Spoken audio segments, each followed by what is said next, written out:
Movie start होती है और हम एक रेस्टोरेंट का सीन देखते हैं जहाँ पर एक लड़का काफी उदास बैठा होता है। उसकी हालत काफी खराब होती है क्योंकि वो कई रातों से सोया नहीं था। इनफैक्ट वजह ये थी कि जब भी वो सोता उसे एक नाइटमेयर आता था, बहुत ही ज्यादा हॉरिबल ख्वाब जिसमें वो काफी डर जाता था और तो जो वो ख्वाब में देखता वो असल में भी उसके साथ हो जाता, इसलिए वो सोने से डरता था। लेकिन यहाँ रेस्टोरेंट में बैठे बैठे उसकी आंख लग जाती है। आखिर वो कब तक नींद को भगाता। ख्वाब में वो देखता है कि पूरा रेस्टोरेंट काफी सुनसान है और यहाँ पर कोई भी नहीं है। उसे वहाँ पर आग जलती हुई भी दिखाई देती है। तभी वहाँ पर एक क्रीपी सा आदमी आता है जिसकी बॉडी ऑलमोस्ट जली हुई होती है। उसके हाथ में एक ऐसा ग्लव था जिससे ब्लेड्स निकल रहे थे। वो उससे किसी को भी जख्मी कर सकता था। इसका नाम फ्रेडी होता है। ये इस लड़के को ख्वाब में डराया करता था और अभी भी ये इस लड़के पर अटैक करने वाला होता है। तो ये लड़का अपने मुंडिया के हाथ कर लेता है और उसके हाथ में कट्स लग जाते हैं। तभी यहाँ पर उसकी आंख खुलती है। वो फौरन से अपने हाथ को देखता है क्योंकि वो जानता था जो ख्वाब में हुआ वो असल में भी हुआ होगा। उसका हाथ यहाँ पे वाकई में कटा होता है और उससे खून आ रहा होता है। वो अपने खून को साफ करने लगता है और तभी वहाँ पर उसकी दोस्त आ जाती है। वो ब्लोंड बालों वाली लड़की होती है। वो अपनी दोस्त को समझाती है ये तुम्हारा वहम भी तो हो सकता है, तुम्हारी इमेजिनेशन भी हो सकती है और कहीं तुम खुद को ही तो जख्मी नहीं कर देते। तो उसका दोस्त उसे बताता है नहीं, मैं तुमसे कह रहा हूँ ना कि जब भी मैं सोता हूँ मुझे बहुत खौफनाक ख्वाब आता है। फ्रेडी मेरे पीछे लगा होता है, ये हाथ भी उसी ने जख्मी किया है। मैं कई रातों से सो नहीं पा रहा। लेकिन उसकी दोस्त उस पर यकीन नहीं कर रही होती। तभी उस लड़की की दोबारा से आंख लग जाती है। उसे ख्वाब में दोबारा से फ्रेडी दिखाई देता है। उसके ख्वाब में फ्रेडी उसे मारा होता है। लेकिन रियल वर्ल्ड में जब उस लड़के की दोस्त और वहाँ पर मौजूद एक वेट्रेस जिसका नाम नैन्सी होता है वो ये सब देख रहे होते हैं, तो वो लड़का खुद ही अपना गला काट रहा होता है। उसके हाथ में एक नाइफ होती है जिससे वो अपना गला काट के अपनी जान ले लेता है। अब नैन्सी और वो ब्लॉन्ड बालों वाली लड़की चिल्लाने लगती है। अब अगले दिन इस लड़के का फ्यूनरल होता है। उसकी दोस्त वहाँ पे काफी सैड खड़ी होती है। वहीं पर एक छोटी बच्ची भी होती है जिसके कपड़ों पर कोई ऐसा निशान था जैसे किसी ने अपने तेज नाखून मार के उसे जख्मी किया हो। और तभी वहाँ पर फ्रेडी का हाथ आता है और उस बच्ची को खींच कर ले जाता है। वहाँ पर उस ब्लॉन्ड बालों वाली लड़की का एक पुराना दोस्त भी आता है। अब वो लड़की से बताती है कि मेरी दोस्त ने अपनी जान नहीं ली बल्कि किसी ने उसको वाकई में मारा है। वो मुझे बताया करता था लेकिन मैं तब उसकी बात पे यकीन नहीं करती थी। मैंने अपनी आंखों से देखा है, ये कोई कोइंसिडेंस नहीं हो सकता। इसी जगह पर वो वेट्रेस यानी नैन्सी भी होती है जो कि इस मूवी की मेन कैरेक्टर भी है। वो इन दोनों की बातें सुन लेती है। वो इनकी तरफ बढ़ती है ये बताने के लिए कि वो लड़का वाकई सच कहता था। इनफैक्ट नैन्सी उस लड़की की क्लास फेलो थी और वो जानती थी कि उसे ख्वाब शुरू से आते थे लेकिन उसको चांस ही नहीं दिया जाता कि वो कुछ बोल पाए। अब यहाँ पे काफी अजीब चीजें होने शुरू हो गई थी। उस लड़की की डेथ के बाद उसके फ्रेंड के साथ भी यही कुछ होने लगा था। उस ब्लॉन्ड बालों वाली लड़की को फ्रेडी काफी डराया करता था, उसके ख्वाबों में आया करता था। एक दिन वो लड़की अपने क्लासरूम में होती है कि तभी उसकी आंख लग जाती है और उसे फ्रेडी मिलता है। पूरे क्लासरूम में अंधेरा हो जाता है और पानी भर जाता है। तभी सामने से फ्रेडी आता है। उसके लंबे लंबे नाखून होते हैं जो कि इनफैक्ट ब्लेड्स थे। उस ब्लॉन्ड बालों वाली लड़की के करीब आके उसके बाल काट देता है। वो लड़की चिल्लाती है और इसी के साथ उसकी आंख खुल जाती है। उसके क्लासमेट्स भी काफी हैरान हो रहे होते हैं कि इसको क्या हो गया। और वो लड़की जब अपनी बुक पर देखती है तो वाकई उसके बाल कटे पड़े होते हैं। वो काफी परेशान हो जाती है और बात यहीं तक नहीं रुकी थी। आहिस्ता आहिस्ता उसको और ज्यादा हॉरिबल ड्रीम्स आने लगते हैं। उसे फ्रेडी हमेशा डराया करता था। एक दिन वो काफी डरी होती है तो उससे उसका पुराना दोस्त मिलने आता है। वो उसे बताता है कि मुझे भी सेम ख्वाब आ रहा है जिसमें फ्रेडी मुझे मारने की कोशिश कर रहा है।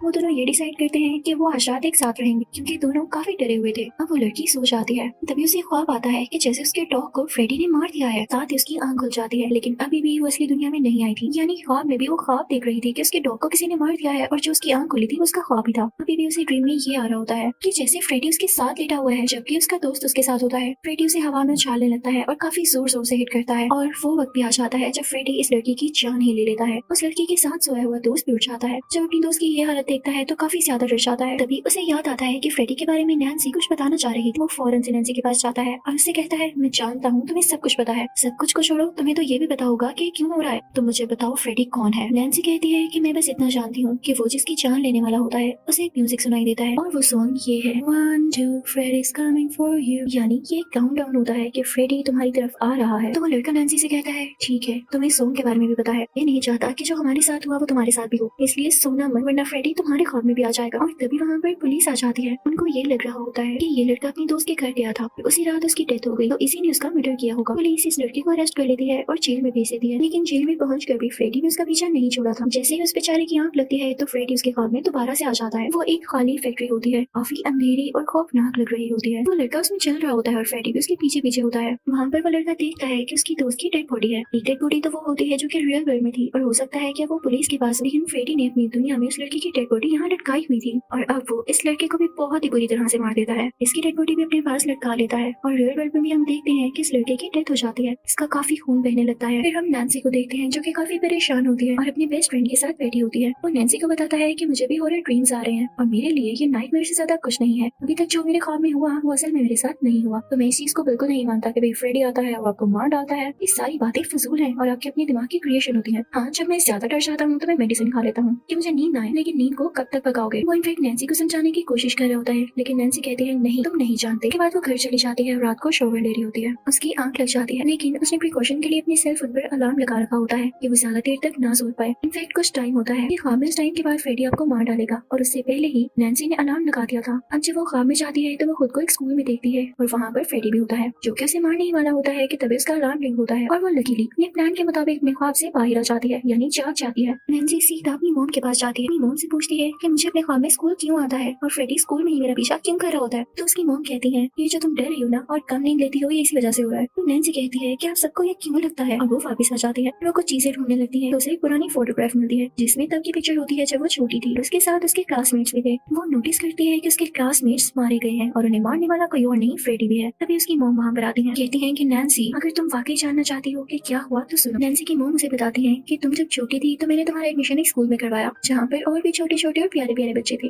उसी स्कूल का एक माली था यानी गार्डनर, वो तुम सबसे बहुत ज्यादा प्यार किया करता था। लेकिन तभी हम सब पेरेंट्स को कुछ डाउट हुआ कि वो तुम सबसे इतना प्यार क्यों करता है, और तभी हम पर रिवील हुआ कि उसके प्लान्स ठीक नहीं थे। तो हम सब ने अपने अपने बच्चों को वहाँ से दूर कर लिया और उसको पकड़ने की कोशिश की। उसका नाम फ्रेड था, उसे लोग प्यार से फ्रेडी भी कहते थे। लेकिन इससे पहले कि हम उसे पकड़ पाते वो वहाँ से दूर चला गया और किसी ने नहीं देखा उसको। तो नैन्सी कहती है कि मॉम कहीं वो बदला तो नहीं ले रहा। ये फोटोग्राफ देखें, इसमें जितने भी लोगों को मैं जानती हूँ जो कि मेरे क्लासमेट्स थे वो मारे गए हैं। नैन्सी जब रिसर्च करती है और अपने बाकी दोस्तों से कांटेक्ट करने की कोशिश करती है तो उसे पता चलता है कि वो भी अब नहीं जिंदा रहे और अब जो जिंदा बचे हैं सिर्फ वो और उसका बेस्ट फ्रेंड है जो कि इन सब बातों पे बिलीव नहीं रखता। अब हम नैन्सी के दोस्त को देखते हैं जो कि स्विमिंग कर रहा होता है, लेकिन कई दिन ना सोने की वजह से उसकी वहाँ पर ही आंख लग जाती है क्योंकि स्विमिंग पूल ठंडा होता है और उसे काफी मजे की नींद आने लगती है। लेकिन उसे क्या पता था कि अब की बार उसके साथ भी वही होगा जो बाकी लोगों के साथ होता आ रहा था। वो ख्वाब में उसी फैक्ट्री में पहुंच जाता है जहाँ पे हमने उन लोगों की डेड बॉडीज देखी। वो वहाँ भी पानी में होता है और वो देखता है कि काफी ज्यादा लोग फ्रेडी के पीछे लगे हुए हैं। तो फ्रेडी एक फैक्ट्री में आ जाता है, लेकिन वो सारे लोग जो कि इनफैक्ट उन बच्चों के पेरेंट्स होते हैं फ्रेडी को उस फैक्ट्री में बंद करके ही आग लगा देते हैं जिसकी वजह से फ्रेडी जिंदा जल जाता है। लेकिन लकीली यहाँ पर उस लड़के की यानी नैन्सी के दोस्त की आंख खुल जाती है। वो काफी डरा हुआ होता है। उसे भी अपने फादर से पता चल जाता है कि असल में बात क्या थी। वो फौरन से नैन्सी के पास जाता है। नैन्सी और वो डिसाइड करते हैं कि वो बाकियों के लिए तो कुछ नहीं कर सके तो वो अपनी जान बचाने के लिए दोबारा से उसे स्कूल में जाएंगे और इस चीज को सोल्व करेंगे। अब रास्ते में नैन्सी का दोस्त कहता है कि मुझे कोई मेडिसिन चाहिए। उसे लेने के लिए स्टोर में जाता है, लेकिन जब काफी देर गुजर जाती है तो नैन्सी उसके पीछे स्टोर में जाती है। तभी वहाँ पर लाइट फ्लक्चुएट करने लगती है, अंधेरा छा जाता है बिल्कुल उसी तरह जैसे नैन्सी ख्वाब में देखती है। उसे समझ नहीं आ रहा होता कि उसका ख्वाब है या नहीं, लेकिन नो डाउट ये ख्वाब ही होगा क्योंकि फ्रेडी ख्वाब में आकर डराता है। जैसे ही फ्रेडी नैन्सी को देखता है तो उस पर अटैक करने की कोशिश करता है, उसका हाथ भी जख्मी कर देता है, लेकिन नैन्सी उसके कपड़े फाड़ देती है और उसका एक टुकड़ा उसके हाथ में आ जाता है। तभी वो उसकी दुनिया में वापस आ जाती है क्योंकि उसका दोस्त उसके पास आ चुका था और उसने उसे होश दिलाई। अब ये दोनों मिलकर उस जगह पहुंच जाते हैं जो बचपन में इनका स्कूल हुआ करता था। वो काफी वीरान लग रहा होता है। वहाँ पर काफी पुरानी चीजें पड़ी होती हैं, कुछ फोटोग्राफ्स होती हैं, किसी की बिलोंगिंग्स होती हैं। वहाँ पर उन बच्चों की पिक्चर्स होती हैं जिन्हें फ्रेडी मार चुका होता है। तो नैन्सी अपने दोस्त को कहती है कि इससे पहले कि हमें मारे हम इसे मार देंगे। का दोस्त कहता है लेकिन ये कैसे पॉसिबल होगा, वो तो ख्वाबों की दुनिया में रहता है और ख्वाब में हमारा खुद पे कंट्रोल ही नहीं होता। नैन्सी उसे कहती है अगर ख्वाब की दुनिया में उसे मारना इम्पॉसिबल है तो उसे यहाँ पर लाकर मारना तो पॉसिबल है ना। मैं उसके कपड़े का एक टुकड़ा यहाँ लाई तो मैं उसको क्या पूरा नहीं ला सकती। यानी उन लोगों का ये प्लान होता है कि वो फ्रेडी को इस दुनिया में ड्रैग करके ले आएंगे। नैन्सी का दोस्त कहता है कि चलो तुम कुछ देर रेस्ट कर लो, तुम काफी देर से नहीं सोई और मैं तुम्हारे पास बैठता हूँ। अब नैन्सी जैसे ही सोती है तो उसे काफी मीठी नींद आने लगती है और आती भी क्यों ना। अब उसका दोस्त उसके पास बैठ के ख्याल रखने लगता है कि जैसे ये डरने लगे तो मैं इसे जगा दूं, लेकिन वो बेचारा खुद भी थका होता है तो उसकी भी आंख लग जाती है और वो दोबारा से उसी फैक्ट्री में पहुंच जाता है जहाँ पर फ्रेडी उसके पास आता है और कहता है तुम क्या समझते हो, तुम नैन्सी को बचा लोगे?